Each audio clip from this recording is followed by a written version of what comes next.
వర్షాకాలంలో మెరుపులు ఎలా మెరుస్తాయో ఉండుండి మెరుపు మెరిస్తే వర్షాకాలంలో మెరిసేటటువంటి మెరుపు అందం వేరు.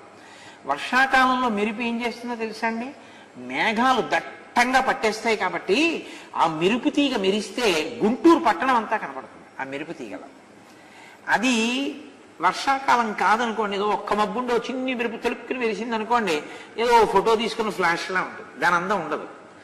వర్షాకాలపు మబ్బు మీద మెరుపు అందం వేరు. ఆ అందంలో మీరు ఫస్ట్ ఫ్లోర్ బాల్కనీలో కుర్చీలో కూర్చుని అలా మెరుపు తీగ వస్తుందని చూస్తున్నారు అనుకోండి, మీ కంటికి తుదామొదలు ఉన్నట్టు కనపడుతుంది. మీరు ఇలా ఆకాశంలోకి చూడకుండా ఒకసారి పట్టణం వంక అలా చూడండి, ఆ పైన మెరుపు తీగ మెరుస్తుంది. మెరిసినప్పుడు చూడండి మొత్తం గుంటూరు పట్టణం కనపడుతుంది. ఒకసారి కరెంట్ ఎలాగో తీసేస్తారు గాలిగానే, కాబట్టి చక్కగా అనుభవించడానికి యోగ్యంగా వాళ్ళు సిద్ధం చేస్తారు. కాబట్టి ఇప్పుడు చీకటిగా ఉంటుంది. వాళ్ళు చేసే ఉపకారం అదే, మీరు బాగా ఆంతరంగా ఎదగాలని వాళ్ళ యొక్క కోరిక, అందుకు తీసేస్తారు కరెంట్, మిమ్మల్ని బాధ పెట్టాలని కాదు. కాబట్టి ఇప్పుడు మీరు ఆ చీకట్లో కూర్చుంటే ఆ మెరుపు తీగ ఒక్కసారి తటిల్లత అంతా మెరుపే కాబట్టి ఆ చివరి నుంచి ఈ చివరి వరకు మెరుస్తుంది.